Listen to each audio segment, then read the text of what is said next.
So without further ado, Jamil, thank you for coming on, man. It's great seeing you tonight. Once again, Happy New Year. And the floor is yours. Thank you so much, Lawrence. And thank you everyone for being here tonight. I'm excited to be with you all. And something that just came to mind that Lawrence just brought up, as an introduction, when he said, I believe 2023 is each of our years. And this kind of goes with the timing, this goes with what we were talking about in the beginning. This year will be your year if you decide that it'll be your year. And that's a decision that you will make moment by moment by moment. What do I want? And am I actually willing to back it up with action? Because how is anything created? Something is created first by speaking it into existence, and second by acting in integrity with what you said.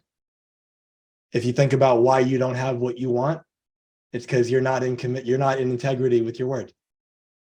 Either you are, but it'll take time to manifest and you are doing what it takes. Great, you're making progress, you know that. But if internally at some level, I want this thing, but it's not happening, it's because you're not being who you need to be and doing what you need to do in order to make it happen. And so that's going to be very relevant for today's conversation. Just a little introduction. Again, Happy New Year to all of you. Thank you for having me. Your time, your attention, your energy. I see them as the greatest assets that each of us have. I don't take it lightly that you're here spending time with us tonight. And I'll do everything I can to make this a truly beautiful and valuable experience for each of you. And so I'm going to share my screen in a moment. If you can just give me the thumbs up that you see this and that it's a full screen and not cut off at all. Awesome. Perfect. All right. So today's presentation, what you see here is the most powerful point of leverage to your success. So a little bit about me for anyone who I don't think I've gotten to meet any of you yet other than Lawrence. So this is exciting to get to see some new faces. And so a little bit about me.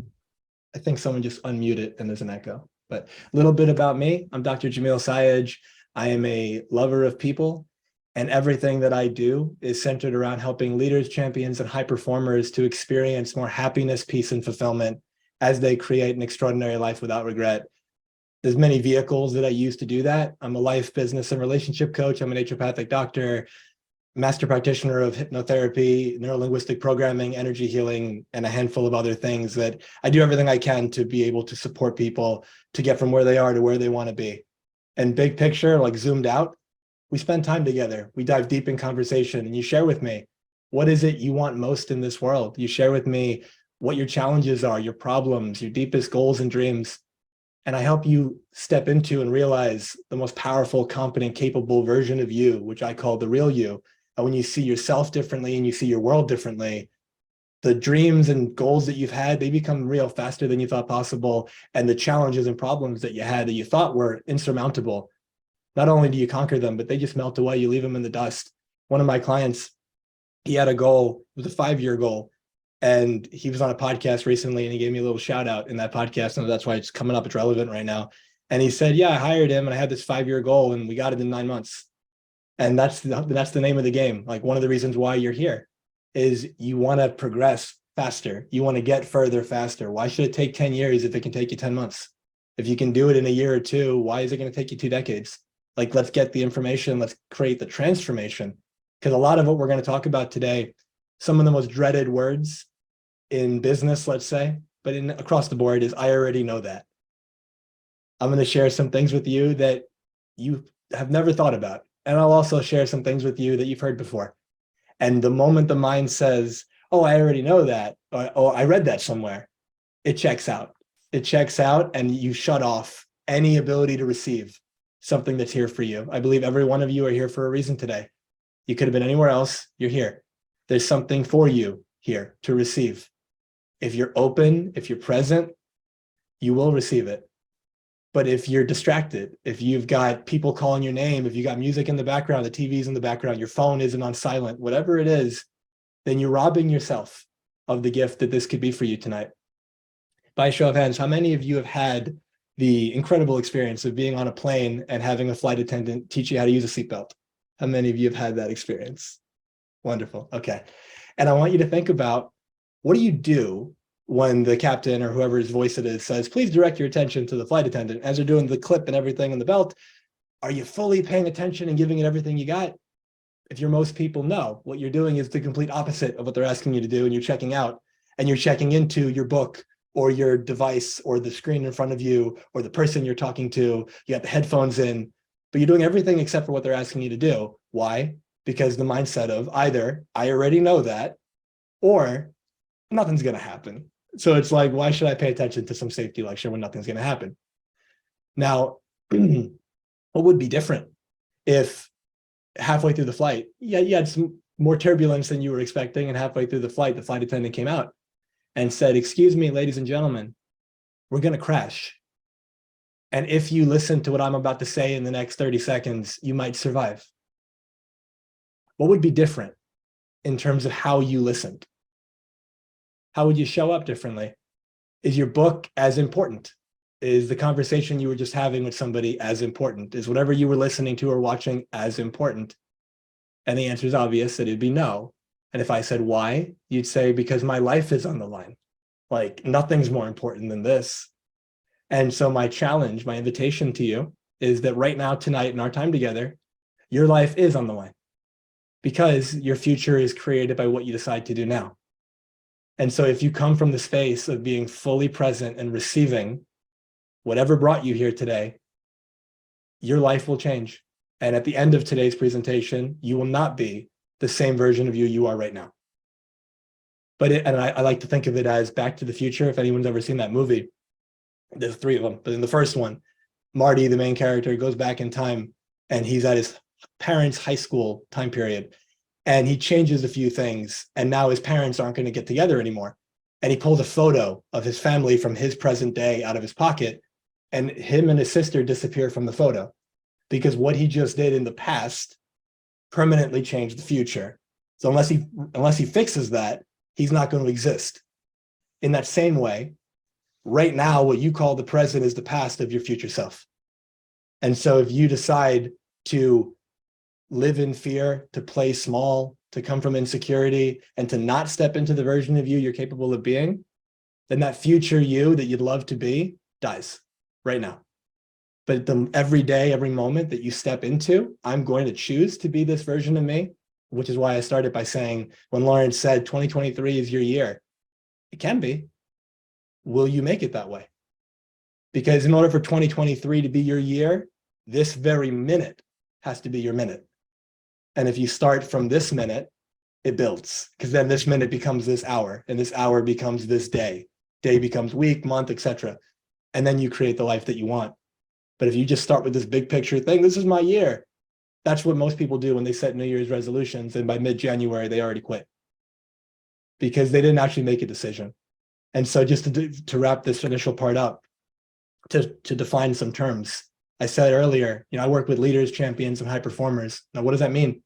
A leader, by my definitions, is a person who wants to make a positive impact in the world, bigger than just themselves.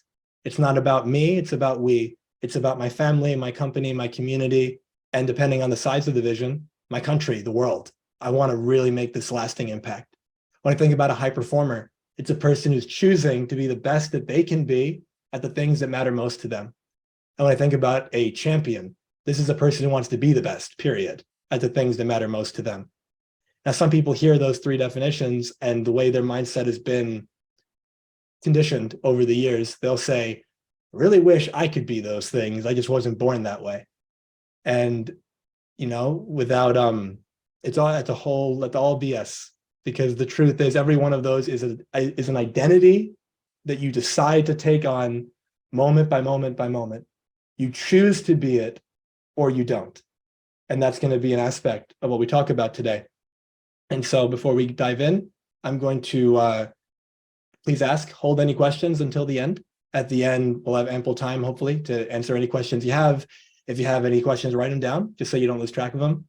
And really just give yourself the gift of that 100% presence. That sound good? Beautiful. Okay. And so to get the most out of today, take notes. Pen and paper, ideal, better than typing. If typing is all you have, go for it. But pen and paper, you are going to retain it more. Increases the retention and the learning. Review your notes. I often tell people, you don't get any extra points for having the sexiest notebook in town. If your notebook's just in a pile somewhere, People call it shelf help. It's great. You went to that seminar, you went to that event, you wrote a ton of stuff, but then you never read it again and it sat in a pile somewhere. That doesn't help, doesn't cause any transformation. Information doesn't change your life. Applied information changes your life, and that creates transformation. And so pen and paper, review your notes, especially in the first 2 days, and then teach it to somebody. Share it with somebody. If you have a sibling, if you have a child, if you got a spouse, you got a friend, hey, I just learned this. Hey, I just heard this. Let me share it with you. It'll drive it deeper into you. It'll make it more an aspect of who you are. Number 2 is remain open-minded. You will hear and see things today that maybe you've been exposed to before, and maybe you haven't, and that's okay. Take what's useful to you. Don't fall into that, I already know this, like I already said. My invitation is anything I share that you have heard, listen as if you never heard it before, because you're not the same version of you that you were when you first heard it. So there's always something new for you. And the final one is play all out. Give 100% of you to the experience. If I ask you to share something, if I ask, hey, someone give me an example of this, don't just all stare at me with a blank, if someone give me the heads up and help me out here. And ask any questions in the Q&A period, any questions that you have, any comments that you have, what stood out to you, what was meaningful. You never know what your comment could bring up in somebody else. So we all help each other throughout this experience. And so let's dive in. And so my promise to you today is, by a show of hands, first of all, how many of you have attended a goal setting workshop or set goals in your life? Wonderful. Number 2, how many of you notice that your goals don't always come true? And why do you think that is? I'd love to get 2 or 3 people. If you want, you can raise your hand or you can just unmute, but I'd love to hear just 30 seconds or 10 seconds. Why do you think that is, that we don't always achieve our goals? Ying, please. I think it's also having too many at one time.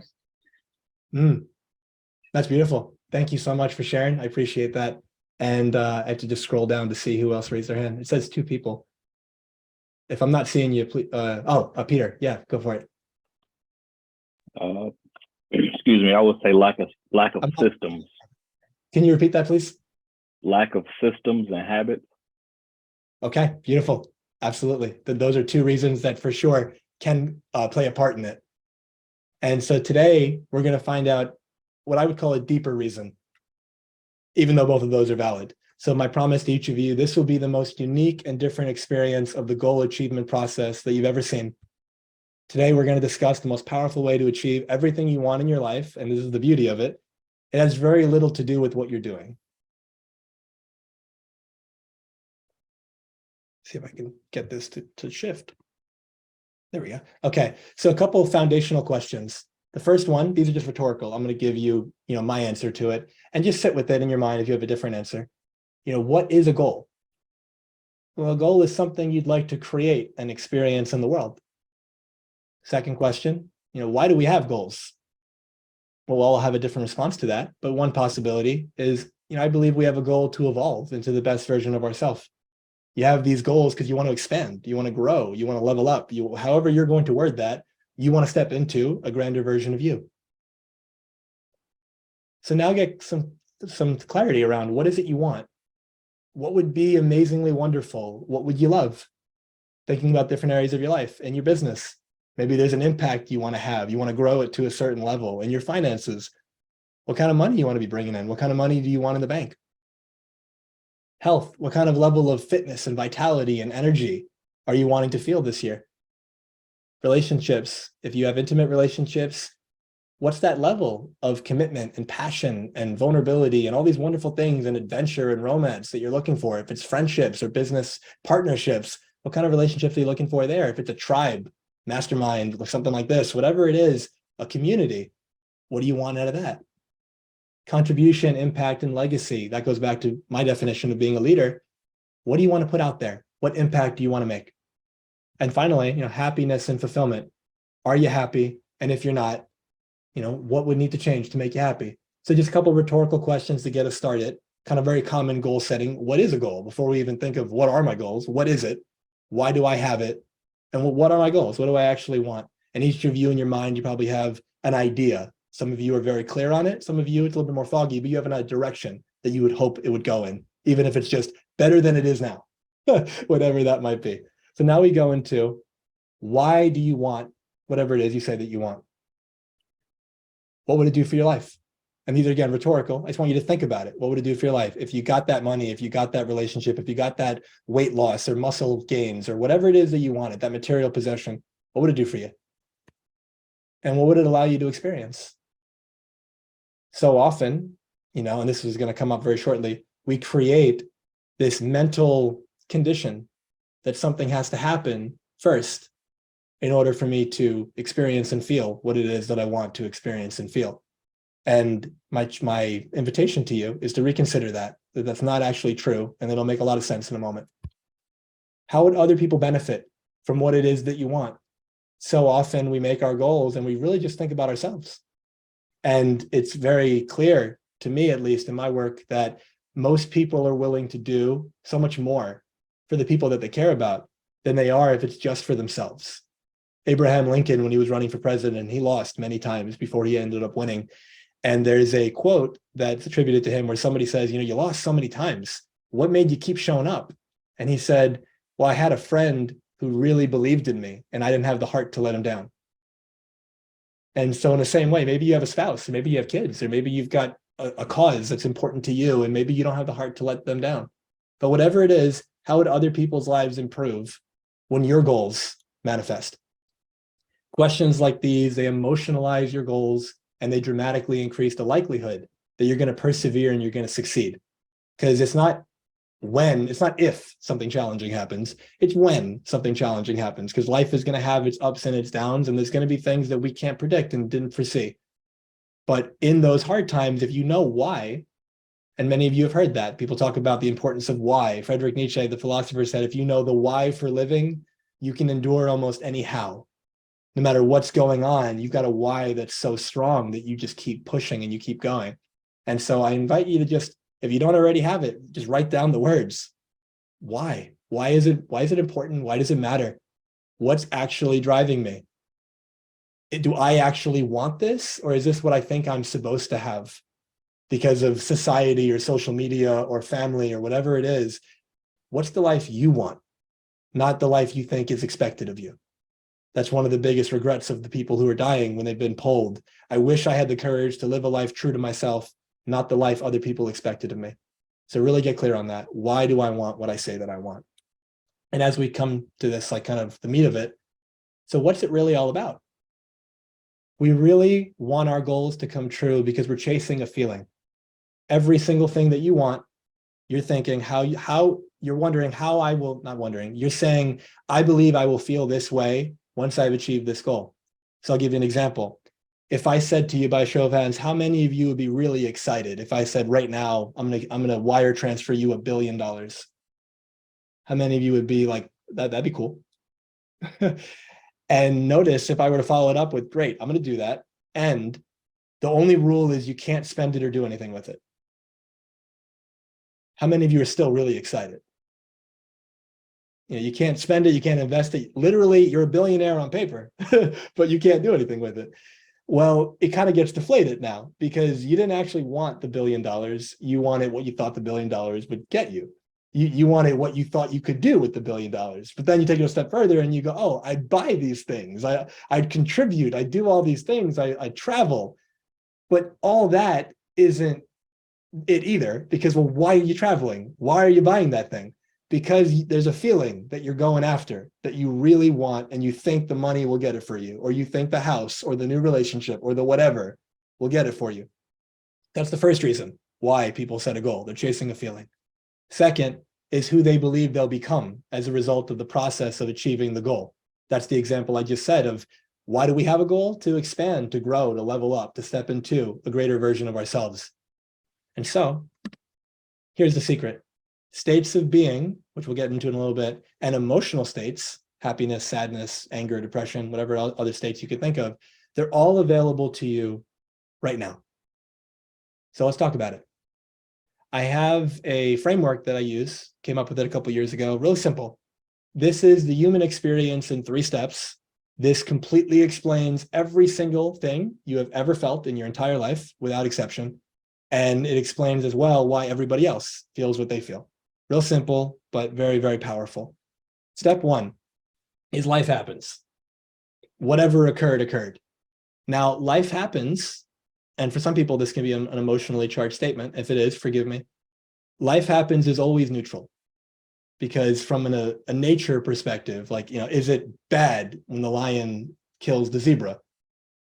No, that's just life. That's just how it happens. It's unfortunate maybe for that zebra, but that's just how it is.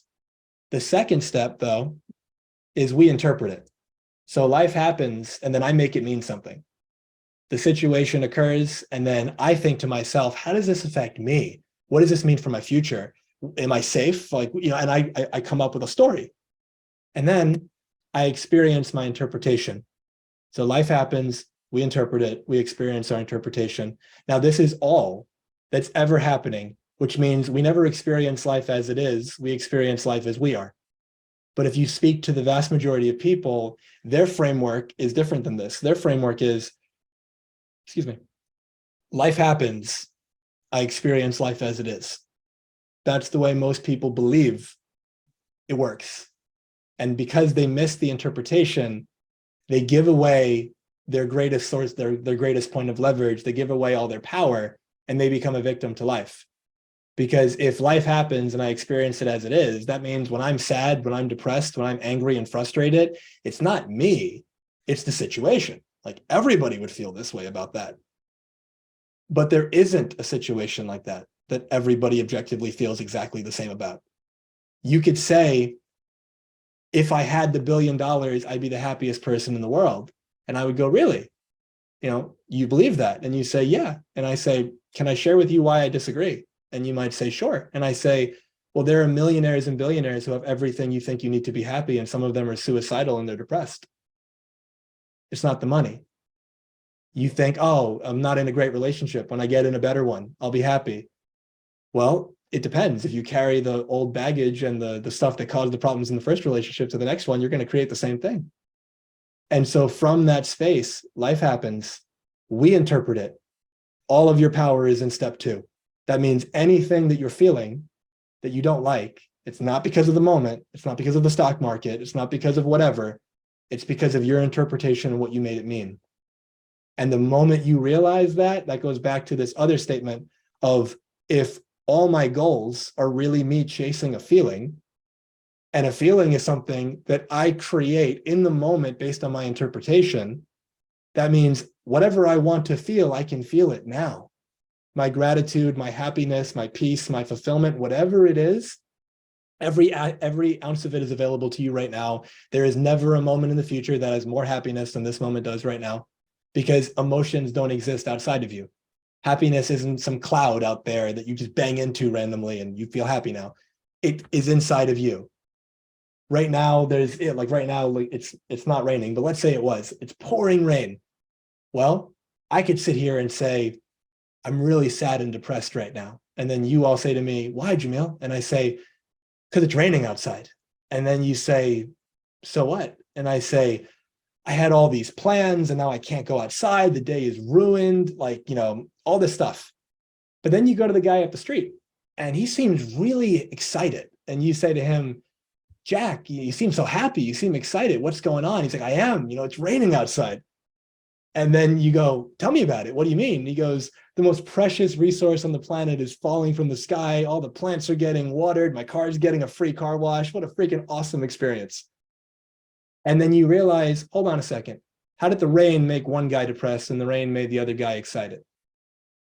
Hint, the rain didn't do shit. The rain didn't cause anything. The rain is life happens. Our interpretation creates our experience. And so where are you setting up the condition that I will only allow myself to feel happy or fulfilled or excited when certain requirements are met? I'll be happy when the business grows to a certain amount. I'll be happy when I make a certain amount of money. I'll be happy in all these situations. And what ends up happening is maybe you get there. And if you do get there, it's a temporary pleasure, a temporary excitement, a joy maybe, but it dissipates because what you've conditioned your unconscious mind to believe is that my feelings are based on the external environment. And as long as that's the way you're wiring the system, you're always going to be chasing something outside of you, and you're going to rob yourself of the miracle and the gift that is right now, that is this moment. Be here now is the solution to so much of our pain. because we're in our heads and we're so worried and concerned about a future that doesn't exist because it's imagination. There's only this moment right now. Right now, regardless, and I say this with love and respect for each of you, just as fellow human beings on the journey. I don't know you guys. I don't know what your life is like. You could have all the hardships in the world. But right now in this moment, your life is at least good enough that here you are on a Zoom call, you have an internet connection, and we can spend time together and we can benefit each other. So your life is already better than the vast majority of people on the planet. And so from that space, you already have so much to be grateful for. Doesn't mean you don't have challenge, doesn't mean you don't have hardship. It's part of the human experience. But so much of our challenge is because of our interpretation. And so slow down and recognize, and we're going to get into more of how we do it, but recognize whatever goal I have, what's the feeling I'm after, and how could I actually feel that now? That doesn't mean you don't want the goal anymore. You can still go after it, but the energy with which you go after it will be very different. And I'll have a whole slide on that, we'll get into that in a moment. Okay, so remember where feelings come from. The feeling you're after doesn't come from the result, which is what I was just alluding to. It comes from your thinking. And that means you're always just one thought away from feeling anything that you want. All thoughts are available to you in this moment. This moment right now is as good as it will get in regards to your ability to think thoughts. The example I love to share here is, imagine a clock, old school clock on the wall, it's ticking, but you're at a friend's house and you haven't been there before. And the clock's there, but you don't know what a clock is. Like you've never seen it in like an old school clock. And so there's a big party going on. And the whole time there you are, you're doing your thing, you're helping out, you're partying, having a great experience. At the end, you're helping your friend clean up.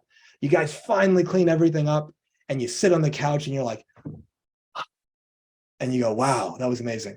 And for just a moment, it's silent. And you start hearing this tick. And you're like, what the hell is that sound? And your friend says, oh, that's the clock. And you go, what are you talking about? And he goes, yeah, it ticks, it's what it does. And you go, I've been here the whole day, I haven't heard it. And what your friend might say to you is, well, you haven't heard it because you've been distracted. You haven't heard it because there's been music, there's been conversation, there's been noise, there's been all this stuff. But the ticking's been there the entire time. Happiness is like that. Peace is like that. It's always available to you in this moment. But when you got a lot of noise going on, when you've got a lot of distraction going on, when your focus is on everything but what's going on right now in this moment, you don't experience it. So when somebody goes to me, well, that's kind of a depressing thought that this moment has all the happiness I'd ever have, and I feel miserable right now. It's not that you're never going to feel different. It's that what you're feeling right now is based on where you're putting your focus and where you're putting your energy and your attention, and you're missing all the things that are right in front of you that could create that happiness for you. And we can get into that later if you'd like. So the challenge, again, you tell yourself, when I have X or when Y happens, then I'll finally be happy, I'll finally be successful, I'll finally be enough. And none of it's true. It's rules that you're making up that are unnecessary. All this does, it makes your emotions conditional on external circumstances. You give away your power. And because this is how most people operate, you think it's just that this is just how it is, because almost everyone around you, if from like a statistical perspective, thinks that way. And so because that's how everyone thinks, you think that's just the way that it is. I feel sad because you're supposed to feel sad when something like this happens. Supposed to is made up. There's no such thing. You feel how you feel because of your interpretation, period. And the moment you realize that, you're always free to change your interpretation. And that's your superpower. That's what makes you unstoppable. That's the difference that makes the difference, because when people go to someone very successful who's overcome so much adversity, they go, oh my God, like you've been living in hell. Like how the hell did you get through this and get to the other side and create all this success in whatever the capacity it was? It wasn't because they didn't go through it. They went through it, and the way they interpreted it, what they made it mean, served them. Viktor Frankl, he was a physician, Jewish, in the Holocaust, and he wrote a book called Man's Search for Meaning and a handful of other ones. And it was a story of what it was like to be a prisoner in Auschwitz. And you're reading this book and you're like, damn, people lived through this? And it sounds like horrendous. But there's a line in that book where he said, you know, the Nazi soldiers, they took everything from us except for the one thing that you can't take. And he calls it the last of the human freedoms, which is the ability to choose how you will respond. The ability to choose what you're going to make this mean in the context of what we're talking about today. You always have that freedom. But when you're unconscious of it, you give it away and you come from the life happens and I just experience life as it is. But if you use the model I'm suggesting, that step 2 is where you always come back to, because you can't control what's happening around you to a certain degree, but you can always control how you show up in relation to it. So a distinction to share with you, and this is what I was alluding to earlier, and I'll go into it in more detail now. Are you working towards a goal in order to get happy, which is the I'll be happy when, or are you working towards a goal happily? If I work towards a goal to get happy, I like to use this analogy. It's like an alphabet, A to Z. A is where I start and Z is my goal. And I tell myself at A, I'll be happy when I get to Z. The problem with this thinking is that the entire way, the thought process is, I'm not there yet, I'm not there yet, I'm not there yet. It's challenging, it's hard. I have my moments where I fell down, I hurt myself, whatever it was, I got discouraged.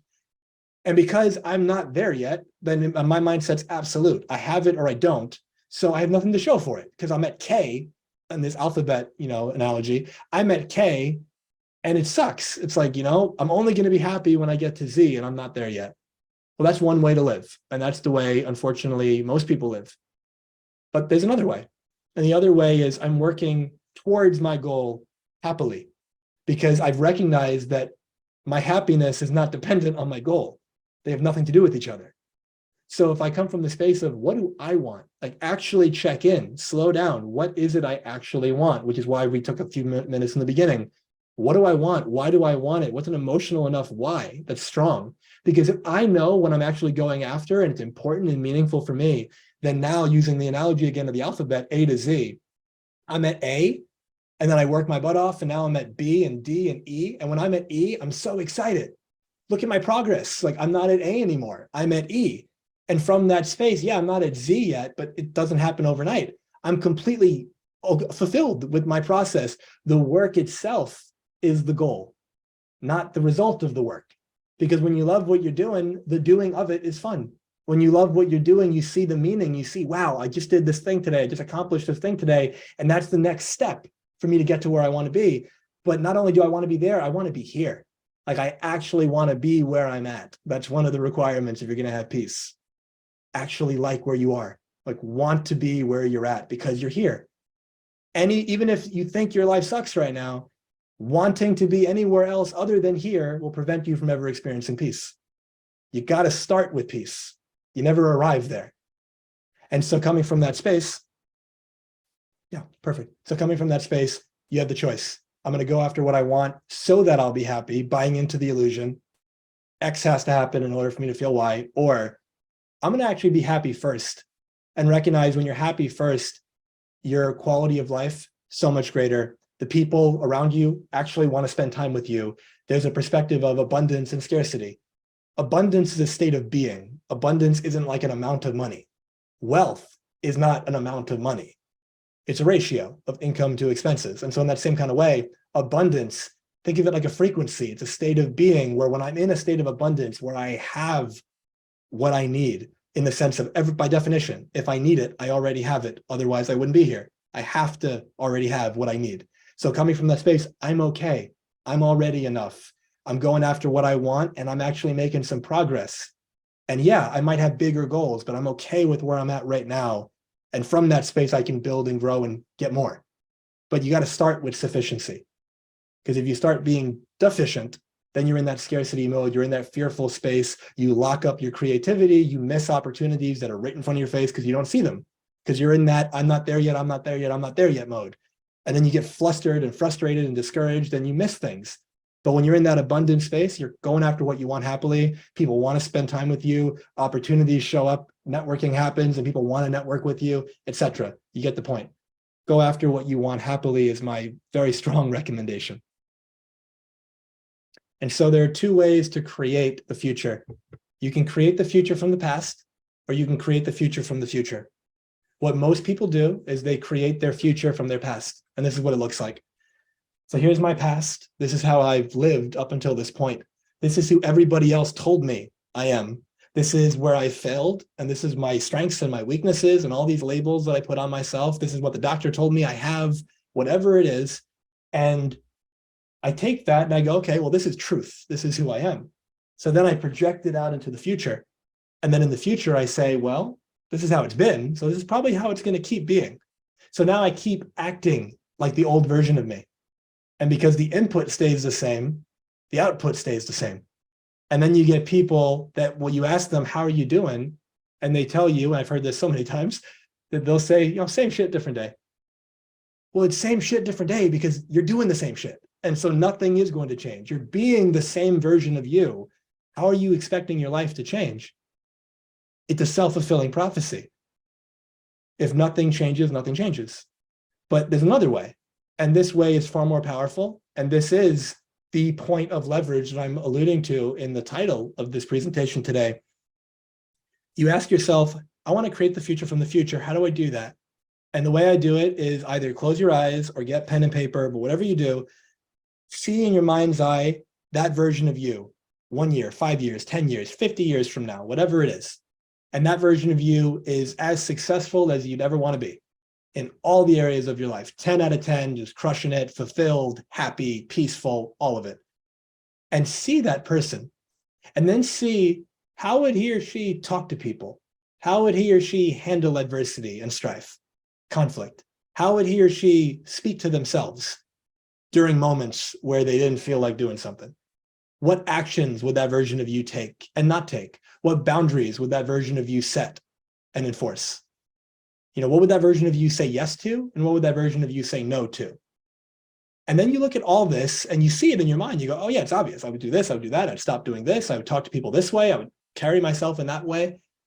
And then in that same capacity, think of it like this. If I'm talking to a chef and I say to the chef, hey, I really want to make what you just created. Can you help me do that? And the chef would go, yeah, sure. Here's the recipe. Here's exactly how I do it. I add this much, I add that much, I stir it at this point. And if you follow this, you're going to create something pretty similar. And I go, great. So now I have the recipe so I can make the cake or whatever it was. But in that same way, what you just did in your mind when you thought about that future version of you, that's the recipe. And that means you know it. And that means you know it right now. It just means you're not doing it. And so when you get clear on what would that version of me, who would she be? Who would he be? How would they act? All these things, you come back to this moment right now and you create the future from the future by focusing on being the future version of you now. And it's not a matter of fake it until you make it. I don't believe in that. It's be it until you see it.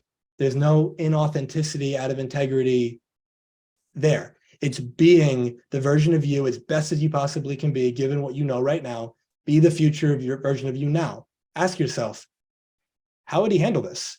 What would she say in this situation? There's an opportunity right now that's right on my lap. Would the future version of me do this? And you'll get an answer. And then actually have the courage to act in accordance with the future version of you. A goal, whatever it is you want, it's a place to come from. It's not a place to get to. Because the current version of you cannot accomplish your goals. Because if the current version of you could, you'd already have it. The only way to get the future goal is you have to expand and level up and become more. Another way of saying it is you got to be the future version of you now. If I want to, one of my goals, when I was in high school, I was a track runner, and my 17 years old, I think I ran like a 4:45 mile, and that was my best mile time. And I haven't run like that in like 15 years. And I set a goal for myself last July, August, around there. I said, you know what? I want to get back into running. I wonder if I could get back to my old like high school time. And I hadn't run in forever. I get on the track. I'm like, let's see what I can do. And I run like 10 minutes and like 30 seconds. And I'm like, wow, that sucked. And I was breathing heavy and I was heaving. And from that space though, I was not being that version of me, even though I say future me, I wasn't being the version of me that could create a sub 5 minute mile. So I said, okay, future me, who just broke 5 minutes again, how'd he do it? Okay, well, there's a local track. He goes there at least 3 times a week. And this is the kind of training that he does. He sleeps a certain way, he eats a certain way. I started doing that. Within 3 months, I was at a 5 minute and 54 second mile. And I was about a minute off, and then I ended up getting injured. And so I had to pause. And so as it gets warmer, my commitment for this year is to get back to that. But that's an example of, I know how to do it, but am I doing it?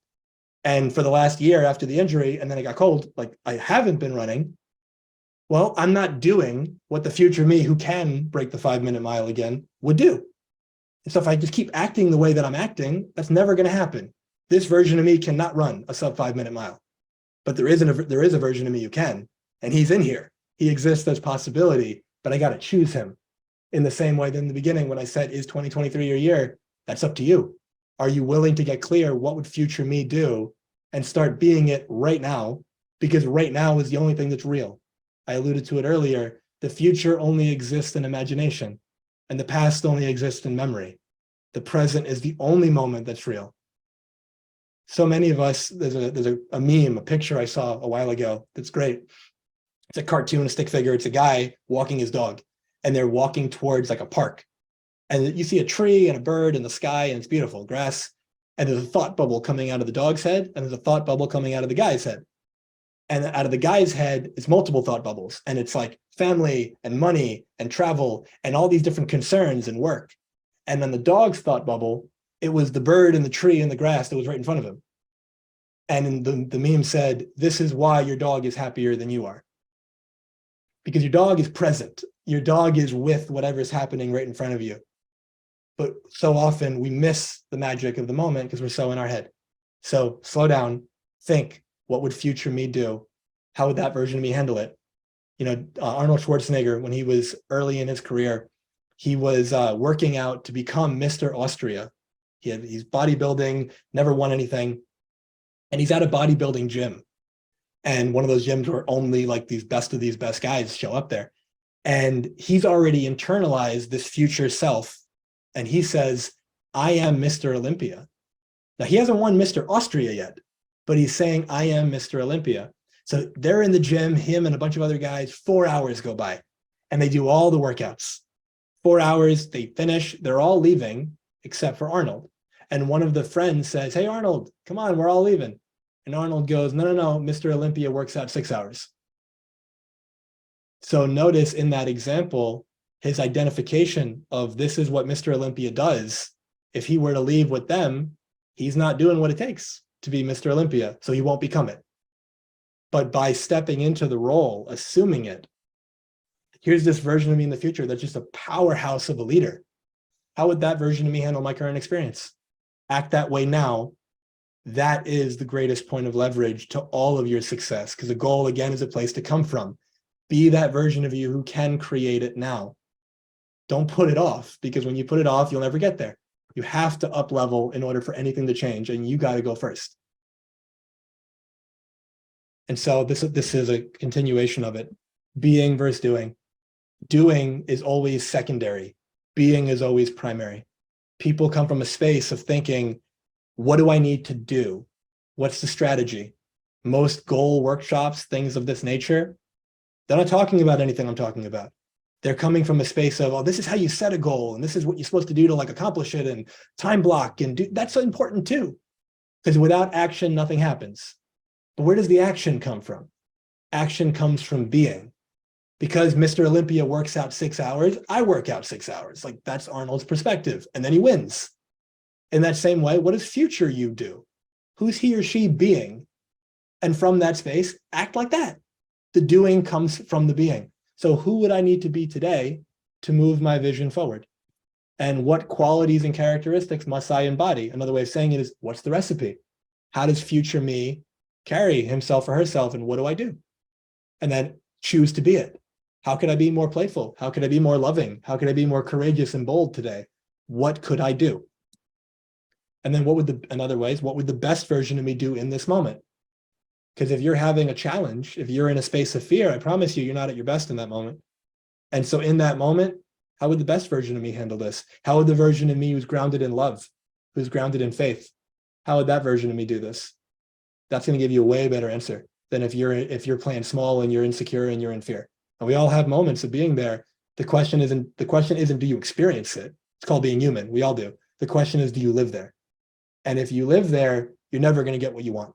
But if you choose to live in this way of being, like, you know, there's an expression, the sky's the limit, like anything is possible for you. So remember, doing follows being, actions are the effect, being is the cause. Deal with the cause. Don't play at the level of effect. And so my encouragement for all of you is rather than just have a to-do list, create a to-be list and review it every day. What's the recipe? You think about the future version of you and you write all these little bullet points and you go, okay, the recipe: bold, courageous, fun, playful, spontaneous, leader, loving, and so on and so forth, strong, like healthy, like whatever it is. And then that's your to-be list. Well, if I want to be healthy, what's the doing that stems from that being? Well, I'm going to eat a certain way and I'm going to exercise a certain way. The actions just make sense. If I'm going to be courageous, what's the doing that comes from that? Well, here's this opportunity I have right now that I'm afraid to do something. Well, my to-be list is courage. So let me go do that. Like, what to do is important and it isn't. Put all your focus on who you want to be and then do what makes sense given who you want to be. That will create everything that you want. So here are some obstacles that could get in the way of your success and how to prevent them from happening. So first is have clear boundaries. Have a big enough yes that it becomes easy to say no. It's so common that, especially with people that I've worked with in the past, but people come from a space of, I don't want to upset somebody, or I say yes to everything. But when you say yes, when you really mean no, you're not only hurting the other person, you're hurting yourself too. But if you have a big enough yes, a big enough why would be another way of saying it, it becomes easy to say no. And consider every time we say yes to one thing, we're saying no to something else. Another way of calling that is opportunity cost. So if you're not intentional about how you're creating your day, you're going to say yes to everyone else's dreams, and that gives up on your dreams in the process. And it doesn't mean don't help other people. It means remember what you're actually saying yes to. Remember the price that you're going to pay in time and energy and effort and money. And then actually be intentional about it. If you actually want to do it, go do it. If you want to help them, great. But say yes when you mean yes and say no when you mean no. Don't play this placating BS of pleasing people and coming from, I really want to say no, but I'm going to say yes. Or I really want to say yes, but I'm afraid, so I'm going to say no. That puts you and your life in shambles. Like, you don't do that to yourself. So to stay on track, remember who's counting on you. Maybe your family or your future self. That Back to the Future reference that I shared earlier, that future version of me that I see in my mind, he or she disappears from existence if you don't do what you need to do now. Because again, the future is only real in imagination. So it's like the moment you're at right now, this present moment, you got this one path behind you that was your life up until this point. And it happened. But you've got this infinite number of possible paths in front of you, which is all based on what path you arrive at is what you do now. So that future version of you that you want to be is one of those paths. But if you consistently act out of integrity with that path, that version of you doesn't exist. That version of you disappears. So there's an expression, Stephen Covey talks about it in the 7 Habits of Highly Effective People. Start with the end in mind. Who do you want to be? Start being it now. That changes everything. And then the last part here is, what is the price of not sticking to your plan? And the price is you sacrifice what it is that you want. Second thing is specificity is key. Be really specific with your goals. Specificity is so powerful. If you're vague, you're not going to get it. In the beginning, we talked about this idea of don't say try. Trying makes sense in certain capacities and not in others. If I told you right now, I am going to try to win the New York Marathon, that makes sense. Because I can't say I'm going to win. I could say it, but that's wishful thinking. I don't know that. But it's not the same thing if I say I'm going to try to win the New York City Marathon versus I'm going to try to work out today. I'm going to try to work out today. You're just deluding yourself. You either will or you won't, because it's an actual action that you have control over. I don't have control if I win the lotto. I'm going to try to win the lotto. I'm going to buy some tickets. But I can't say I'm going to win. I'm going to try to win. But I can say I'm going to buy the ticket. And so from that space, where are you psyching yourself out? Where are you using the word try when it's not serving you? Where are you being vague when it's not serving you as well? Write your goals down, reflect on them every day, and celebrate your progress over time. One of the things I do every day, but especially every year, I reflect, how was this year, and comparing it to the year before and the year before that. And I look back and I say, hold on a second. Wow, there's been so much growth. None of us are the same version of us we were a year ago and beyond. And so whether it was your business growth or your finances, or even just your awareness of, I didn't like the life I was living and I'm changing it. Some of you said in the beginning, like, I'm early in my process. I just kind of got into real estate. I'm starting things off. I'm going to school. I'm doing this. I'm doing that. Wonderful. There was a point where you weren't doing any of that either. So reflect on your progress and celebrate it. The whole thing of, I'm not there yet, I'm not there yet, I'm not there yet, that's missing the celebration. Versus, wow, I'm so much further than I was yesterday. I'm wiser than I was yesterday. I've endured more challenge and struggle, so I'm stronger than I was yesterday. Whatever the case may be, you are further down the path than you were. Acknowledge yourself for it and actually celebrate it. And consistently check in. Is this still what I want at this stage of my life? You have full permission to change your mind. Just because you set a goal a year ago doesn't mean you still have to go after it. Just because you set a goal yesterday, you might not want it anymore. That's why I said earlier, what do you want? Not what do you think you're supposed to have? Not what do you think other people expect you to have? What's the expectation you're trying to live up to? And once you can see it clearly, do you want it? Because Stephen Covey's got another quote, one of the worst things when you're going after success is you climb the ladder of success to ultimately realize when you get to the top, it's against the wrong wall.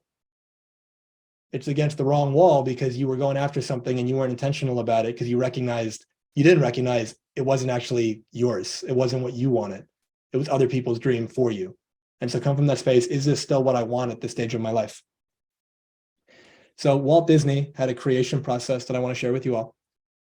Imagine, model, and critique. It was a 3-step process. This is how they created all of their rides, Magic Kingdom, the castle, all of it. So step 1 is imagine. So if everything and anything was possible without any restrictions, what would you do? How would you spend your time? Like, what would you really love? What would light you up and you'd be so excited?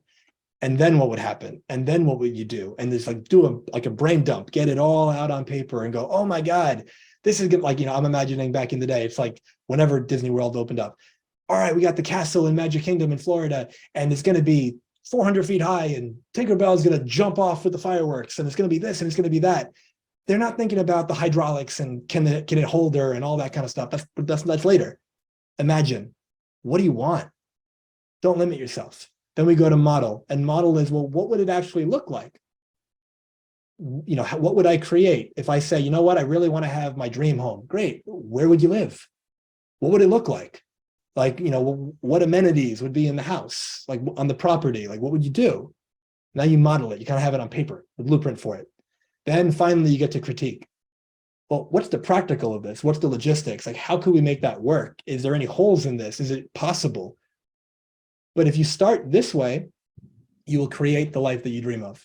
But what most people do is they reverse this. They start with critique. And so what do I want? Well, no, I'm not capable of that. Let me be realistic here, which is you bullshitting yourself, excuse the language, but it's you bullshitting yourself because you have no idea what's possible. What you think is possible is based on your limited experience of what has happened in your life and what's happened in other people's lives. Everything that's ever happened that people would consider milestones and great and inventions were considered impossible before it happened. So don't fall into that same trap that people have fallen into throughout history of playing small and thinking small because you're playing in the realm of what's possible first. Start with imagining. Go big. A lot of you in the real estate, all of you, I think, you're all in real estate. Many of my clients are in real estate, and Grant Cardone is, he's got that book, The 10X Rule, and he comes from that space. You're thinking too small, like dream bigger. Same kind of idea. Imagine, like really imagine. Let that creativity flow.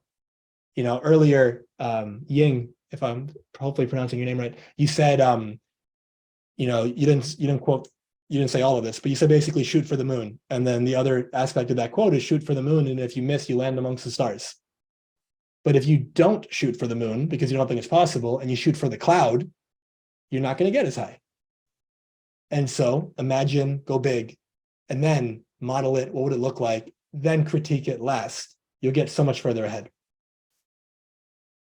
Next is the importance of knowing yourself. What are your values? There's an expression, when values are clear, decisions are easy. Now, I'm going to share with you my values. These are 10 values that I use, and these are values that I came up with. I take clients through a process to get clarity around values in each of the areas of their life. And when I think about how do I know what decision to make in my life, all my decisions are filtered through my values. And because I know my values, it's always obvious what to do. So my values in my business and my life are love, authenticity, impact, abundance, freedom, self-realization, self-mastery, courage, wisdom, enthusiasm, and devotion.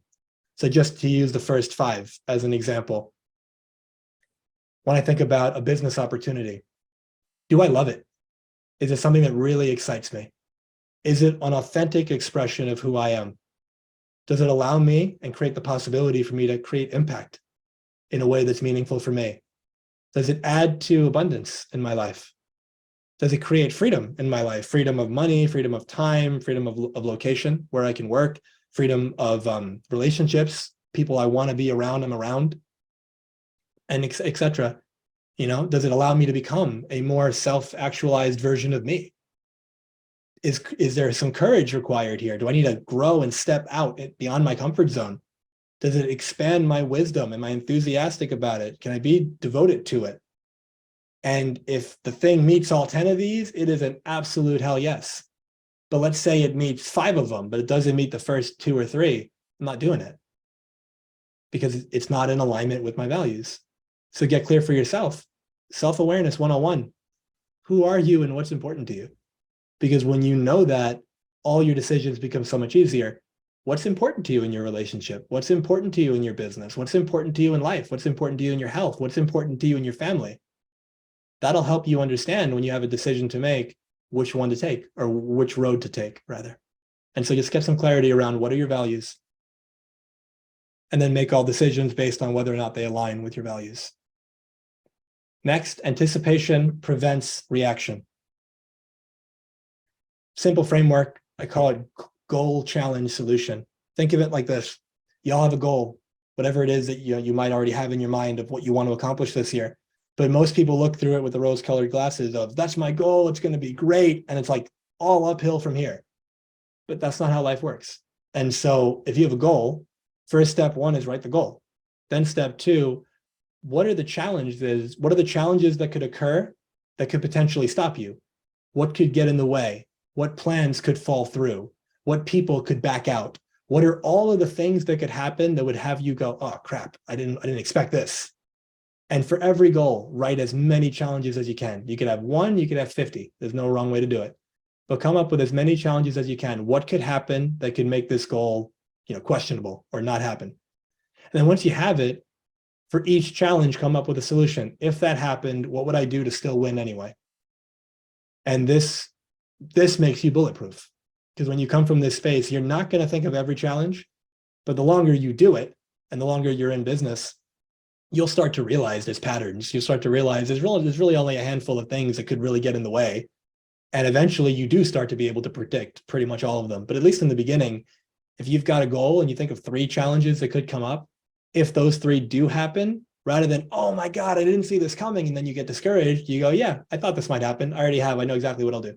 I know exactly how to get around this and get to where I want to be. And then if you plan for 3 challenges and a 4th one happened that you didn't expect, okay, you deal with it, and then you build it back into your framework going forward. So now you have 4 that you think about, and so on and so forth. But this puts you into a space where, as the inevitable twists and turns of life happen, nothing can stop you because you've anticipated the challenge before it's happened, and you can respond rather than react. There's 3 types of accountability. The first is self-accountability, which is you telling yourself, this is, I'm going to do this. At various points in our life, we're better and worse at these things. Some of us, we crush it. I'm going to start that diet tomorrow. I'm going to go to the gym tomorrow. And then you actually do. And I'm going to stick with it every day or however many times a week. And you do what you say you're going to do. Beautiful. But there's moments in our life where we might have struggles with that. There's moments where we might have challenges. So then there's the second level. Second level is where my clients hire me, a coach, having someone to hold you to it, to that higher level of being, that higher standard. And then the third is peer accountability. And peer accountability, as an example, it could be something like what Lawrence provides here, where, maybe you guys go around the room and you say, this is what I'm working on right now. And then the next time you're here, Lawrence says to you, hey, you said you were going to do that. Like, how'd it go? And all of a sudden you're getting called out, but that could be motivational. That can be a fire because you go, crap, last time you called me out and I didn't do it. And like, I don't want to be that guy again. You go on Facebook and you say, this is what I'm working on. Like, I'm going to update you guys in a week. And then you don't do it. And then someone says to you, hey, I thought you were going to update us. And now you got this out of integrity, nasty feeling going, oh, crap, I don't like this. I'm not being the version of me I want to be. When you make it painful, when you make it obvious, when you tell people that you respect, that you want them to see you and like favorably, it holds your feet to the fire. It puts you in an accountable space where you go, I don't feel like doing this, but I have to do this because I told all these people I was going to do it. And I don't want to be that person to back out. Whatever it takes to get you there, it's worth it. And so get clear for yourself. Is it just me? Do I hire and get help? Do I surround myself with people? Do I do some mix of all three, which is usually a recommendation? Either way, make sure you have the right accountability in your life. And as we wrap up, I call this mental and emotional release. When I'm working with my clients, one of the processes I take them through, usually everyone, but it depends if it depends whether or not they need it. It's helping them release emotional and stuck baggage from the past. We said life happens, we interpret it, we experience our interpretation.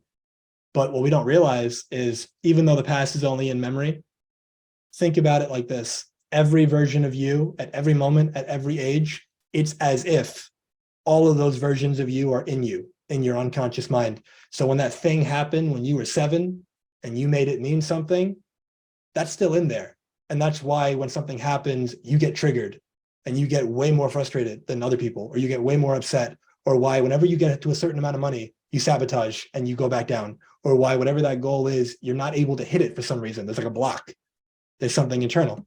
And so sometimes emotional traumas, negative energy, limiting beliefs created in our past about, I'm not worthy, I'm not lovable, I'm not enough, I don't matter. These are like the greatest hits that so many people buy into when they're a kid. And even though you might not intentionally, consciously, intellectually believe that, there's some part of you that does, and that part of you sabotages you. And it reduces the amount of success you're able to experience. And these symptoms can include consistent trouble, poor results in one or more areas of your life, hitting a glass ceiling. You always achieve a certain level of success and you can't seem to go beyond it. And a persistent mental and emotional experience that life just isn't serving you. You're not as happy as you could be.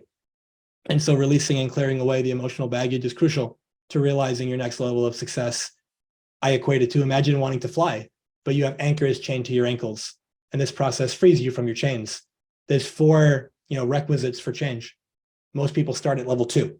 Level 1 is you do emotional release work, mental and emotional release work. Level 2 is you set a goal. If you set a goal without doing the mental and emotional release work from a real estate perspective, a construction perspective, if you set out to build a skyscraper, the bigger the building, the deeper the foundation has to be. But if you don't do the emotional release work, your foundation is like sand and it's shallow.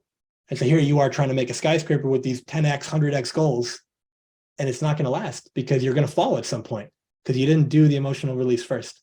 So there's the emotional release, then there's set a goal. Then 3 is actually take action. Do the things that you need to do. And then 4 is maintain your focus, because the twists and turns and the inevitability of uncertain circumstances occurring, what are you going to do to stay on track? What are you going to do to remind yourself what needs to get done, especially when you don't feel like it? When you forget, how do you get back on track? Those are the 4 things that have to happen to get you to where you want to be. And then, knowing when to quit. Distinction, are you quitting to avoid or are you quitting to create? So many people come from the space of thinking, there's all these expressions we hear when we're younger. Quitters never win, and don't be a quitter, and all these things. But like most things, it's a half truth. It's true from a certain perspective, but it's missing something too. Sometimes quitting is the greatest thing you could possibly do. If you're quitting to avoid, that means here's this thing and I want it. It's important to me, it's meaningful, but it's hard. And because it's hard and I'm getting discouraged and it's difficult, then I start to think, maybe I can't do it. I really want it, but like maybe my parents were right, or maybe so-and-so is right, or my 3rd grade teacher said I never amount to nothing. Like maybe these people are right, maybe I can't do it. So you give up.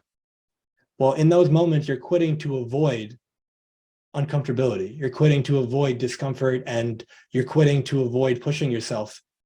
that's the wrong reason to quit, because you're actually quitting on something and you're giving up when you really want it. If that's what you are considering doing, don't do that.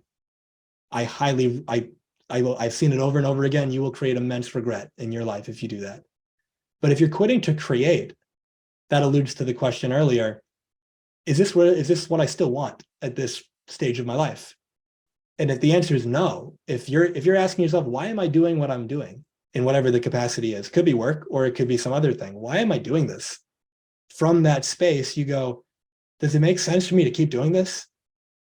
Well, given what I want, no, like this isn't going to get me there. I got to do these things. So in those moments, quit what's not working for you so you can start stepping into what will. So am I quitting to create or am I quitting to avoid? Is it something that I want and it's just uncomfortable and I'm not willing to go through it? Go through it. But if it's something that I actually don't want this and I'm just on a path that's not serving me, then slow down, get clarity, course correct, and quit to create. And so my last slide here, I call it life can change in an instant. And just for the sake of time, because we're probably over time, I will give you a short version of this. This is a story that is the foundation of why I do what I do. I ask you to listen to this, not from the space of it's just something that happened to Jamil.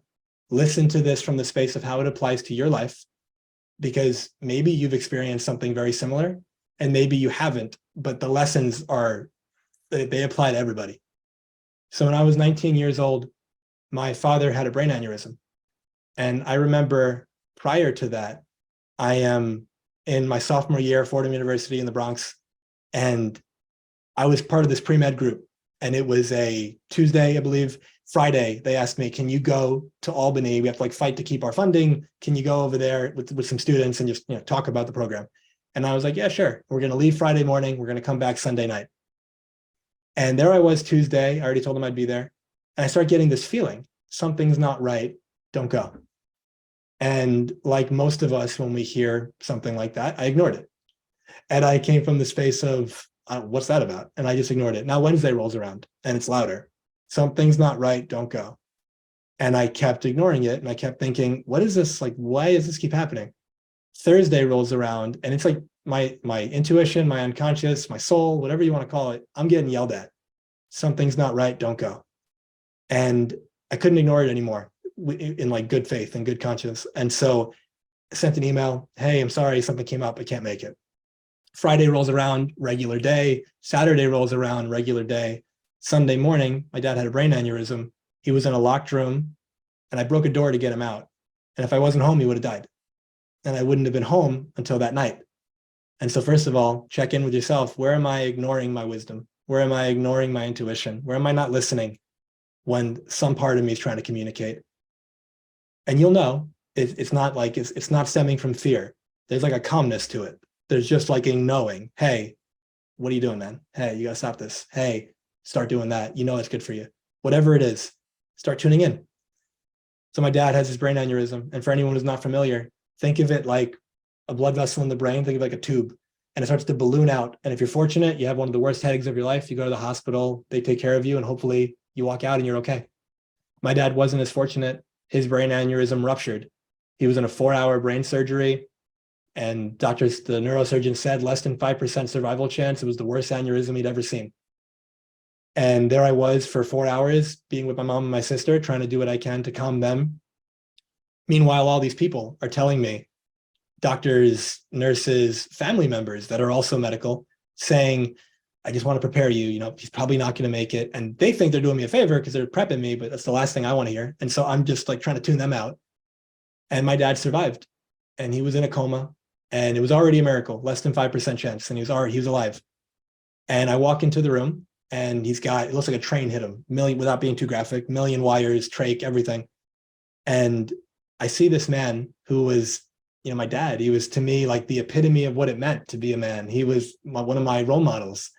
And I'd never seen a human being in that vulnerable of a situation. And I'm being told he's in such a hypercritical state that he could die at any moment. And in that moment, I had two primary feelings. The first was I had the sense of helplessness. It felt like I was just there. And because of what everyone was telling me, it felt like I was kind of waiting for him to die. I couldn't do anything by the knowledge I had at the time. The second feeling was this immense sense of regret. And I was 19, my dad was 49. And the regret was this idea that I didn't know my dad the way that I could have. I didn't spend the time with him that I would have liked. My priorities up until that time was track, was video games, was movies, spending time with my friends. At the time, at least in my friend group, a lot of typical like things that someone that age might do. It wasn't, let me get to know my dad man to man, soul to soul. Let me understand what this guy's all about. Let me ask him questions about life. Let me get to know. I didn't think about that at all. And there I was in that moment thinking, I blew it. I missed my shot because he's about to die and I'm never going to have that opportunity again. And so pausing, think about your life. Where are you taking people for granted? Every single day, 150,000 people don't wake up. Every one of you are here right now, which means you aren't one of them. And you have people in your life, maybe not all of them, but you got people that you really care about. And at least some of them woke up today too, which means you hit the jackpot right from the get-go. But so often we live our life, I'll be happy when, that thinking, we live our life from the space of something out of the ordinary has to happen in order for today to be a good day, in order for me to feel grateful and excited. Nothing has to happen unless, except for you choosing it. And so where can you step into each of your relationships that much more?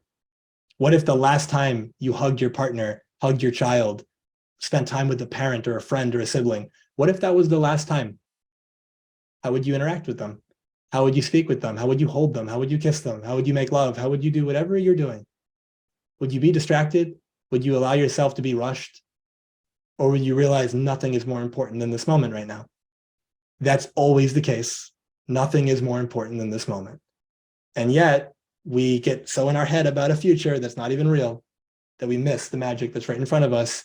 And then the unfortunate thing is sometimes that last time you saw that person is the last time you were going to see them. And they passed before you could see them again. And that's typically filled with a lot of regret, especially if the last time was like a fight or something like that. So again, how would you live differently if this was the last time? How could you love the people as a verb? Love as a verb. Are you being loving? You might say you love them. Do your actions show that? Do your words show that? Does your presence and your energy show that? It's a whole different way of living. How do you treat yourself? I woke up today. I'm one of those. I wasn't one of those 150,000 people. I woke up today. That means there are goals and dreams that I have for myself that I can actually still work towards. 150,000 people didn't have that opportunity. Their dreams got cut short.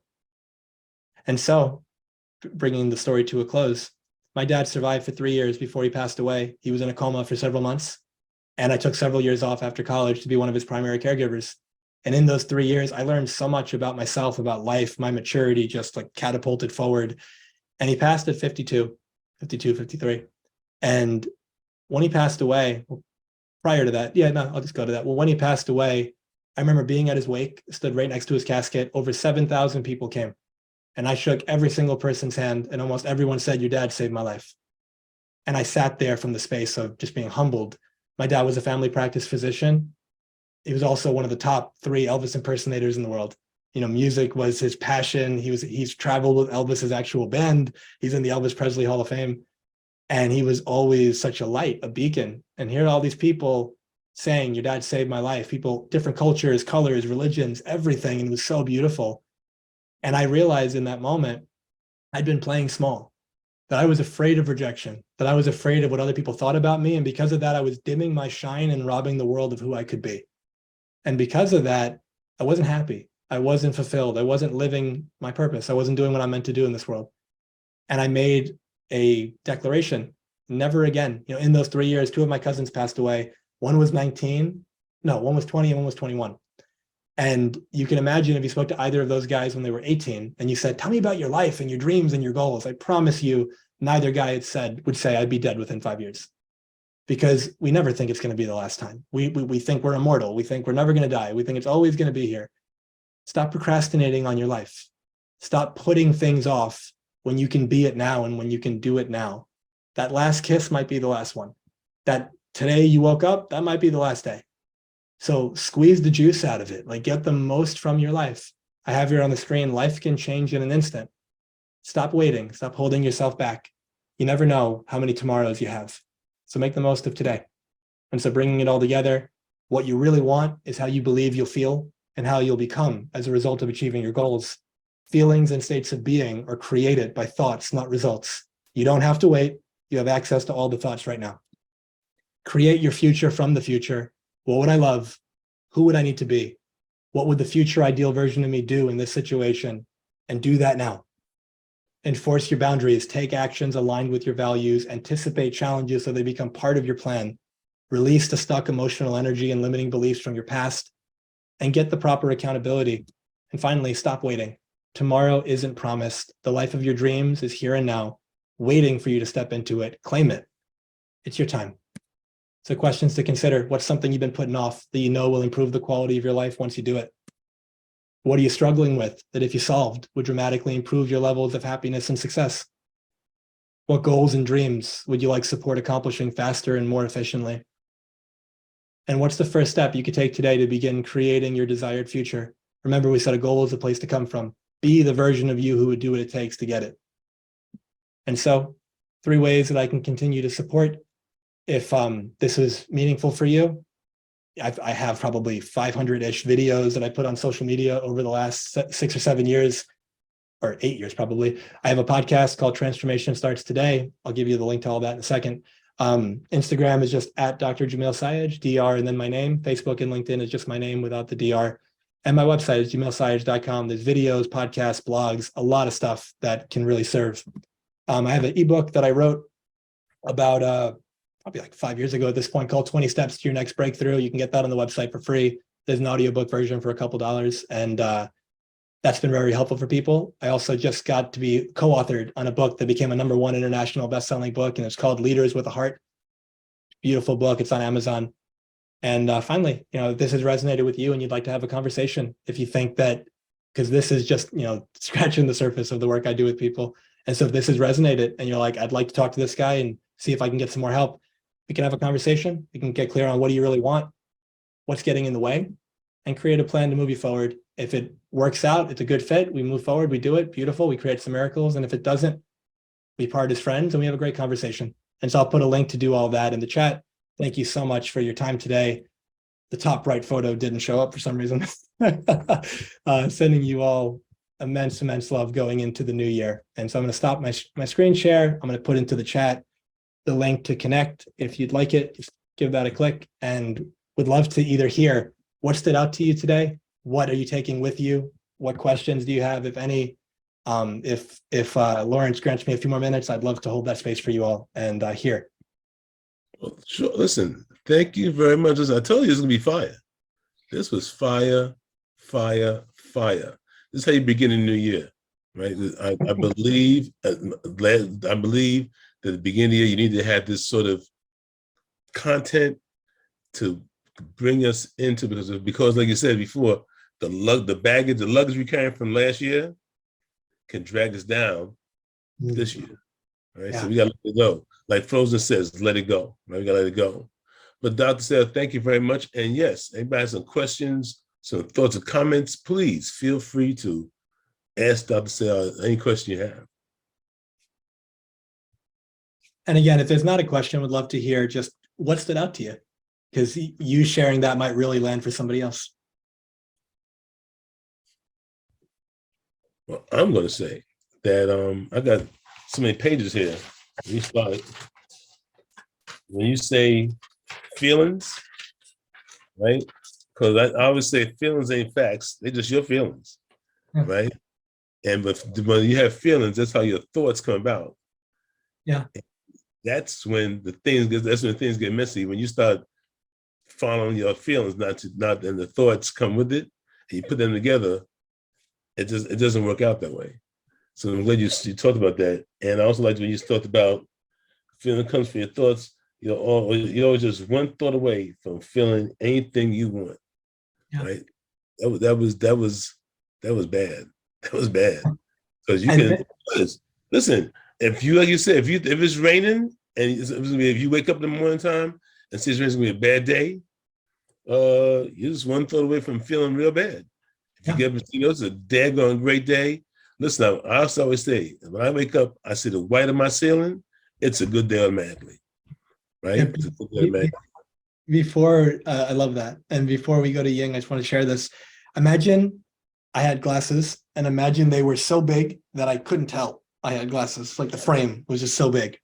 And now imagine the lens was red. And that's all I've ever known. What do I see when I look out into the world? Now, some people would say, well, you see red. Not from my perspective, because if that's all I've ever known, I just see the world. Mhm. I don't know what red is. But because you know there's another way to see it, you know red is like the filter, the lens through which my vision is happening. You know everything I'm experiencing is kind of painted by red. In that same way, when you wake up in the morning or anytime in the day, if you've got the glasses on of fear, if you've got the glasses on of insecurity, if you've got the glasses on of whatever the emotion that doesn't serve you, you see the world through that lens, and you see all of your experiences through that. And that's going to, it's still real for you. So when somebody goes, oh, I'm depressed. Okay, valid, fair. Like, this person is experiencing depression right now. But then if I say why, the reason they give me, that's interpretation. The reason they give me isn't actually a fact. They do feel what they feel. That's completely real. Mhm. But why they think they feel it isn't what's actually causing it. And when they get their power back, same thing. Why are you angry? I'm angry because so-and-so is a bad person. But is everybody angry with that person? No. If they were the source of your anger, everybody would be mad at them. But because they're not, the anger must be coming from you. And that's where your power is. And so, Ying, I'd love to hear what you have to share. And I know, Randy, Randy's hand was up. Actually, I think I saw Peter, Randy, and then me, so I don't want to like cut in front of them. So Please, I didn't see Peter. I think the light was yeah. the hand and the light are like matching. Yeah, so Peter and Randy, if you guys want to go first, then I'll go Oh, no, second. you can go ahead. It's fine. Oh, okay. I mean, thanks. So I think one thing that really spoke to me was being, you're already the better version of you, and you should just think like that, right? The fact that you're already who you want to become, I don't know if I'm saying this right, who you want to become is already within you. That's how you should pursue how you outlook. It's not about getting there. You're already there.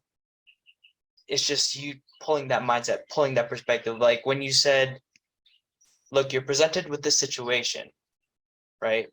Think of how your better version of you would, resolve that situation, what decision they would make. You already have that within you to make that decision who you want to become, instead of you're like, let me hope for the best and shoot for the, just guns blazing and hope that it's right. No, like, for example, I eventually want to become a sophisticated investor. For those who, read Rich Dad Poor Dad, I want to become a sophisticated investor. I already am in that mindset. I just need to be able to draw that out, to be able to, okay, I think I know how to do that, because this is what the better version of me would say, or what decision I would make in this situation.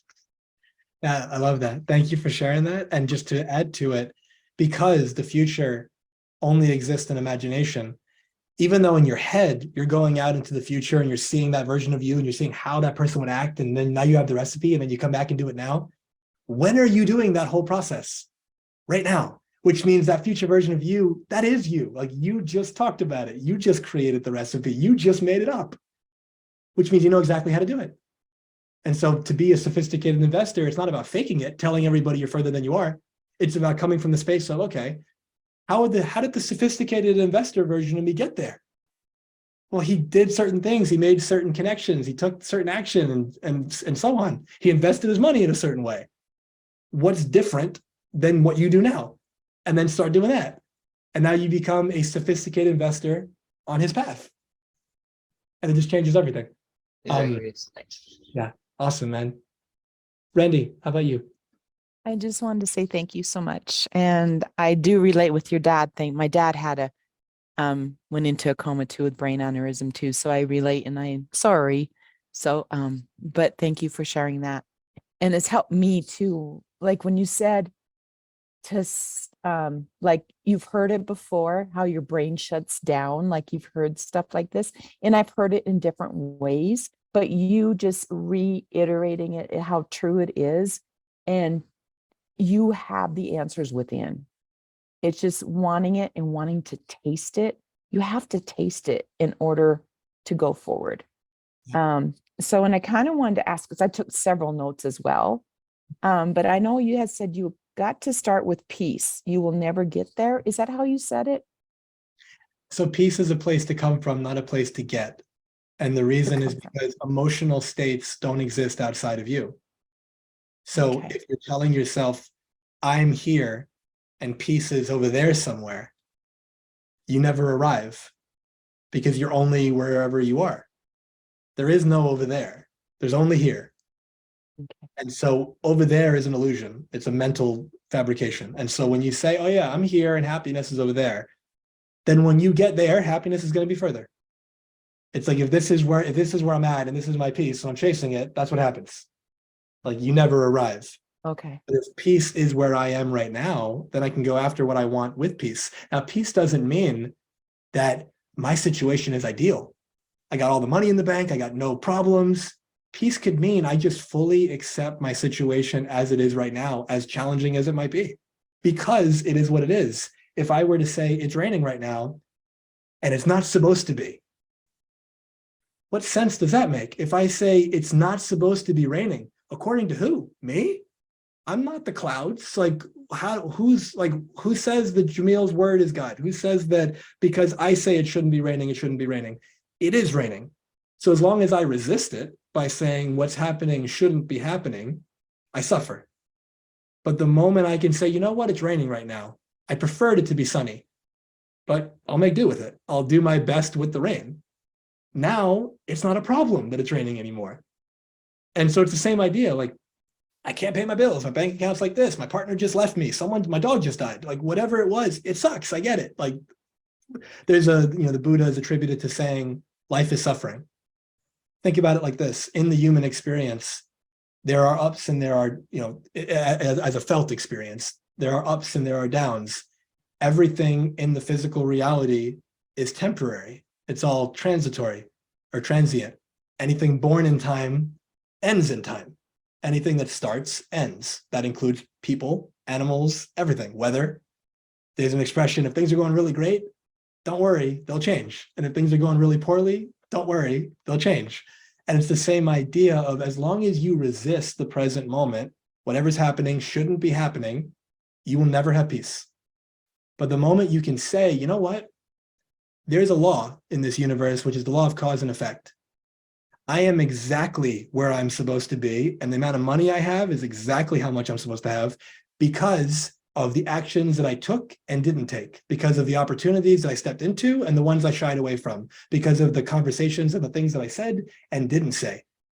Everything in your life right now, as great or shitty as it might be, is exactly the way it's supposed to be, and the proof is that it is. That's the only proof you need. If I say it's raining right now, is it supposed to be raining? Well, I guess so, because it is. If I can't pay my bills, well, I guess that's supposed to be happening because I'm not working or I'm not doing this, I'm not doing that. I can resist it. It's not supposed to be this way. But then nothing changes because I'm saying life happens and that's just, I experience life. No, my interpretation is, oh, wait, what if I didn't make the money this month because I'm not networking? I'm not putting myself out there. I'm not doing what it takes. Hey, I gained 20 pounds. It's not supposed to be this way. Well, it is when you eat the amount of calories and don't sleep and don't exercise. That's exactly how it's supposed to be. So own it. Like, don't come from a space of blaming. When you come from a space of blaming, it's not supposed to be this way. It's this person's fault. It's the economy. It's life. It's that. Nothing changes for you. But the moment you come from, you know what, my life is the way that it is to the T, I'm cool with it. And then from that space, make all the changes you want. Start losing weight, start making more money, get into a new relationship, better the one you have, be a better whatever as a role that you play, mom, dad, whatever it is. But it's got to start from, if you want peace, it's got to start from, it is what it is right now and I'm okay with it. Does that add to that? Does that answer it? Oh, definitely. Thank you so much. Yeah, you're so welcome. Peter, please. So thank you, first of all. I feel like I just had a large review class on all the self-help books that I've read in my life. So I appreciate you. It was some Viktor Frankl, some Carol Dweck. It was a little bit of everything. We got some So Eckhart thank you. Tolle. We got everybody. So two things that really stood out, and I'm just reading over my notes. when you talk about accepting things as they are, there's I guess it's a Taoist principle, like neutral thinking, like things are neither good nor bad, but thinking makes them so. That's Shakespeare, right? So just having that reiterated, particularly at the beginning of the year when everybody's like refreshing and starting over and understanding that you start like every day I should be celebrating the new day versus celebrating just the new year. So that's the first thing. Second thing is when you were talking about how we basically how I see it and how I have it posted on my my office at work in my bedroom. Identity drives behavior. So there's a principle, I believe it's the master key system, where they talk about be, do, have. Mm-hmm. And a lot of times we think that we have to have something in order to do something, in order to be something, when that's actually the reverse process. So you just really drove that home for me in understanding that in order to get what it is that you say that you want, you have to identify, like you said, your future self, identify what, I am this, they do this, and then you'll have those results that you're seeing from your future self. So again, thank you. I don't want to take too much time, but thank you. Like it was really, it kind of lets me know I'm on the right track and I need to keep pushing forward to create the future that I actually am wanting to create for myself and my family. So thank you. Oh, you're so welcome, man. Thank you for the share. That was amazing. And Ying, please. Yeah, so I guess, with everyone saying things, and obviously like everything you've said has been kind of, been a big perspective. I guess what would be your advice when, you're not at that peace, you're not at that mindset, you kind of have like that slip and fall moment. How do you set yourself back on that right path? Because, realistically, like you said, be at peace with what you have or where you're at, make a decision from there. But, I slip, hurt my elbow, it hurts so much, I scream and yell, and all I see is red. Yep, exactly. So yeah. what would be the advice to, not count 10 seconds, take deep breaths? Like, how would you advise us to go from, that off-road ramp back to that path that we laid out for ourselves? Absolutely. That was a great question. So the first thing is recognize that what most people do is they judge themselves for judging. And so what I mean by that is using like the words you used, your metaphor, you fell down, you scraped the elbow, things aren't going well. And now the judgment is things aren't going well and they should be going better. And that's where you mess up. Not you particularly, but like all of us, So we get in trouble because it's like saying, I'm angry right now. I want to feel peace. I shouldn't feel angry. That's where you get messed up because now you're angry that you're angry. When you're angry and you want to feel peace, fully accept the fact that you're angry. And then the anger moves through and then the peace comes back. But so in that same kind of way, and I'll give you something practical too, but from a more of a theoretical space first, when you fall, whatever that would mean to you, when you fall on your journey, how do you feel about that? Do you feel that you shouldn't have fallen? That's going to make the fall worse for you. But do you feel like falling is just part of the journey? And when I fall, I take however long I need, I get up, I learn from it, and I get back on track. Because then, there's in NLP, one of the things I'm trained in, it's called neuro-linguistic programming. And think of it like it's the user's manual for how the mind works and how we create experience. And one of the tenets of NLP is there is no failure, there's only feedback. From that space, there is no failure. Things happen and you get a result. It might not be the result you wanted, but you always create a result. If my goal is to lose 10 pounds and I gained 20, I got a result. It just wasn't what I wanted. And so now I can learn from it and say, okay, what did I do to create the effect? What actions did I take that made this result? Because that's not what I wanted. So I got to do something different. Like a scientist who comes into an experiment and they put the little drop into the beaker and the whole room explodes. They don't say, oh my God, we failed. They get curious and they go, wow, that's so interesting, as their hair is like standing up and fried. And they go, I didn't know that if you add this thing to this thing, it explodes. Now I do. Now I don't do it next time. In science, you don't fail, you just experiment. It's the same thing. If you have an expectation that you're not supposed to fail, in quotes, if you're not supposed to fall, your fall is going to bother you. But if you recognize that you're going to fall and fail so many times, and that's how you get to success, then it doesn't bother you as much. And then the next aspect is have compassion for yourself. You don't have it all figured out. You don't know it all. And as you know better, you'll do better. As you learn, as you grow, things that you didn't, and all of you have experienced this already in your life. If I ask you, think about a time in your life where you did something that when you look back at it now, you go, I would never do that again. You look back and you go, what was I thinking? That's the point. Whatever you were thinking in the moment makes sense to you. The fact that it doesn't make sense to you now means you've changed. You're not that same version of you because you wouldn't do it again. And so in that same way, when you fall, you learn from it. You have the compassion. I'm human. It happens. It's just part of the journey. If you want to do breath work and you want to take 10 seconds of breathing, yeah, that could be great. But there's not like a protocol of what's the best way to like refocus. For some people, it's journaling, like get the stressful thoughts out of my head and get it on paper because now my head feels like calm. For other people, it's go meditate. For some people, it's pray. For some people, it's breathe in for 6 seconds, hold for 1, breathe out for 7. You know, and then that does it for some people. For some people, it's go exercise.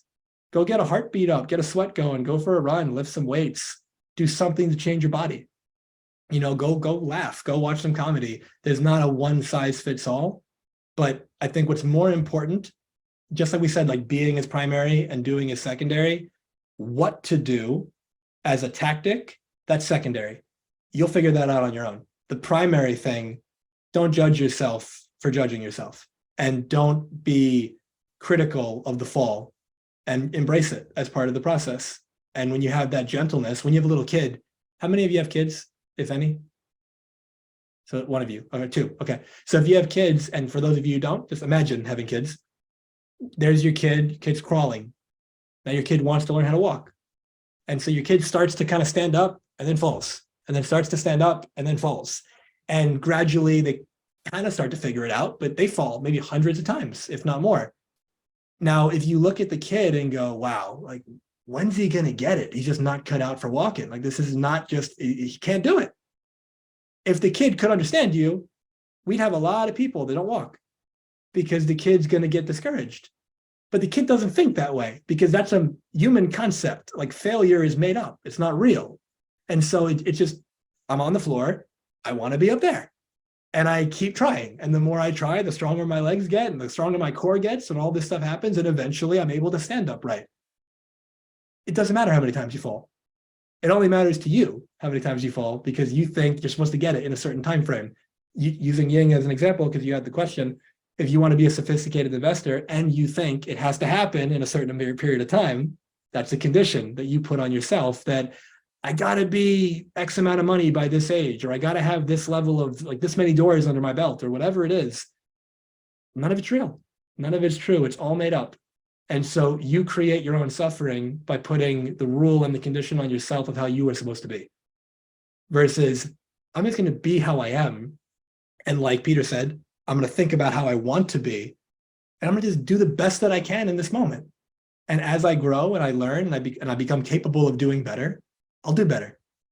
And if you just did that, you're at peace with yourself and your journey. And I just feel things take care of themselves.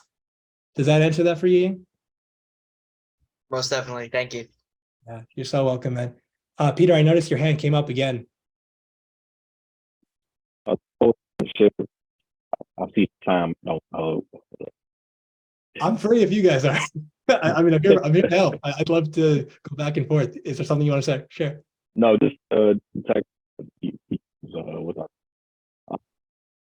Susan David, like when we experiencing high emotion, she felt something. We have an acronym now.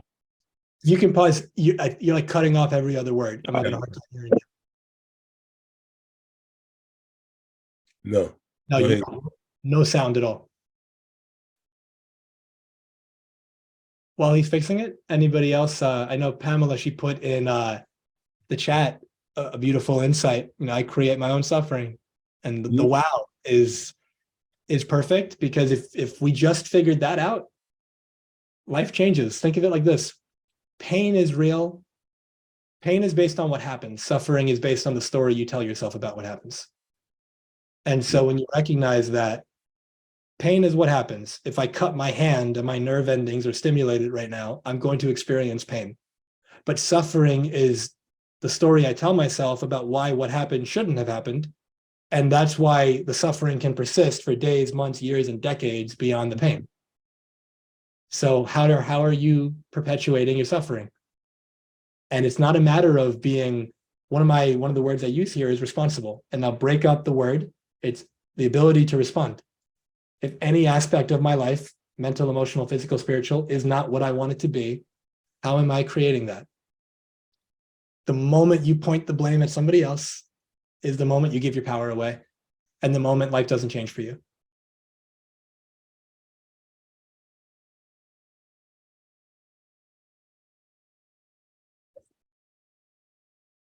Without meaning to call anybody out, would love to just ask, if the answer is no, you can just shake your head.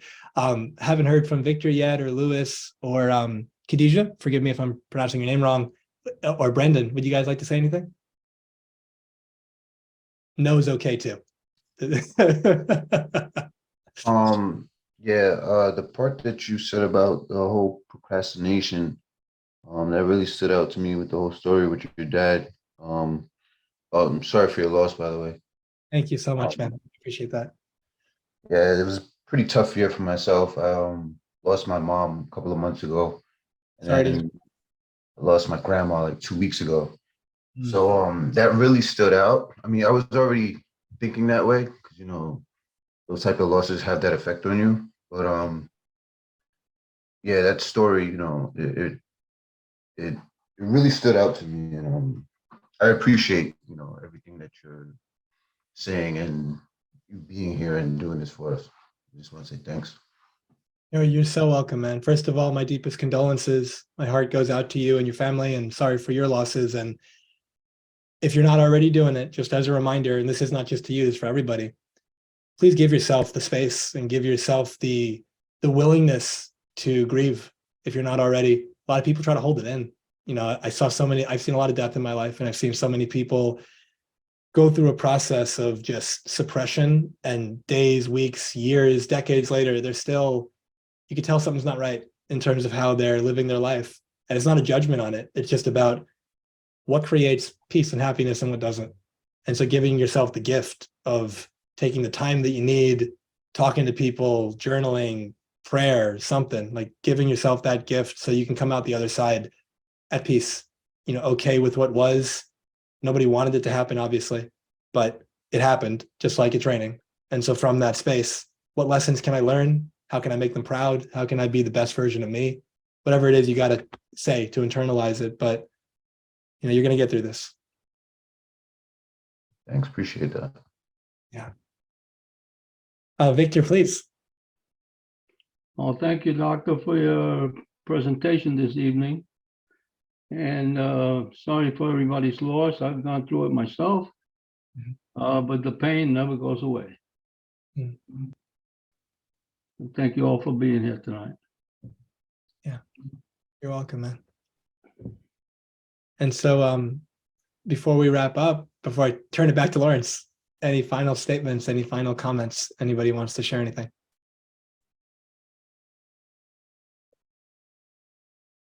Perfect. So before I just give it back to Lawrence, thank you all so much for taking the time. I have no idea how long this was supposed to go for. And so I appreciate you. If I went over by a lot, thank you for letting that happen. Thank you all for sticking around. I hope that there's at least one thing that you take from today that you actually implement, because tonight, none of you, like I said in the beginning, none of you are the same person you were when we started. You've expanded in some way. And tomorrow morning, even tonight, the next person you see, if there's someone else where you live, you can implement what we talked about. If you don't, and you fall back into old habits, then this just becomes a nice memory, and then eventually you forget about it, and then you wasted your time. But if you can come from the space of, I got notes, and even if I didn't take notes, I have a feeling, I have a knowing right now of a change I want to make. Implement. If you want to reach out, I'd love to talk to you. If not, check out the podcast. I know that the videos, that'll help, similar ideas to what we're talking about. And again, thank you for your time. I appreciate you all. Sending you all love. Happy New Year. And Lawrence, back to you. Well, Dr. Jamil, I'm going to say thank you very much. This was an awesome way to kick off the new year. Awesome way to kick off the new year. Just like I knew it was going to be this way. I knew it. I knew it. I knew it. Right.